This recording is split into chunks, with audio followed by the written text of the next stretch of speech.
سلام زينات، ان شاء الله تكونوا بخير. كيفاش راكم؟ على بالي بلي اليوم كامل راكم صايمين و لا بليبور راهم يصوموا اول ذو الحجه. ان شاء الله ربي يتقبل منا صيامنا.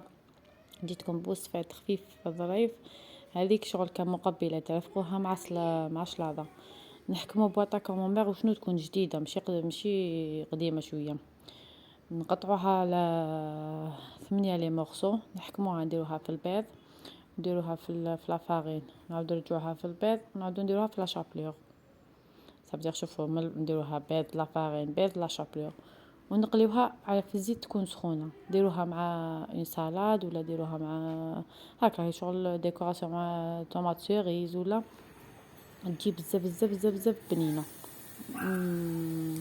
تجيك تفتحي هكا الكومبومبير يسيل ويجي ديك القرمشه فيها روعه.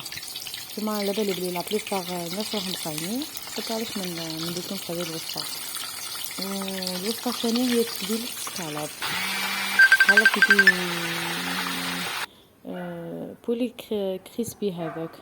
واش فيه كامل نحكمو سكالوب تاعنا وشنو 2 سوايع والقبل ولا لافي كما نقولوا في الليل وصباح ربي نديروه صباح وفي الليل نقليوه.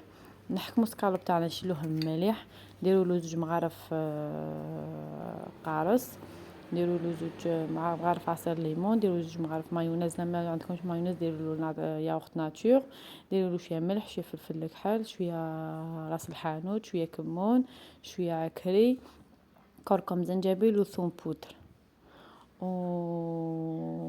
وديروا له 2 مغارف كبار لا موطارد وحبه بيض وحده لا ليفور ومغرفه بيكربونات. نخلطوهم كامل ونديروهم في ساشي نخلوهم في الفريجيدير. قلت لكم يا الا درتوه صباح قلوه في الليل، وإلا درتوه في الليل تقلوه صباح. كما نقول قلت لكم على بالي لا بليبار راكم صايمين، حبيت ندير لكم هادو الوصفات. ومن بعد نحكموا خليط فيه وشنو نفس الكال نديروا فيها شابلور مايزينا وفارينه.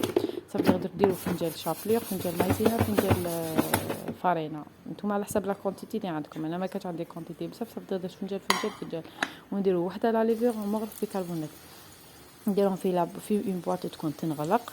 نديروا كامل هذاك السكالوب نديروه داخل لاباط ونبداو نحكموا لاباط تاعنا ونبداو نخلطوا فيها كامل باش تدخل لنا الفارينه هذوك المكونات في السكالوب تاعنا. نديروها في بواطه تكون تنغلق ونبداو نخلطوها هكا كامل نحكموا لاباط هذيك نخلطوها كامل. ما تنساوش لا ليفور والبيكربونات هي اللي تخليهم من هذيك القرمشه تجي شغل الحوت دوك تشوفوها كيفاش تجي.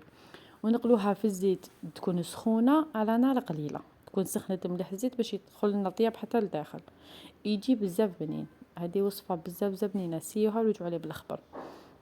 انا كنت رافقتها مع دي فخيت قطعتها هكذاك بهذوك لا فاصون، وكنت درت اون سالاد فاريي، وهذيك الشوربه كانت بحثتها لي ماما، ودرت هذاك الكومونبير. ان شاء الله ينالوا اعجابكم الوصفات. الى اللقاء.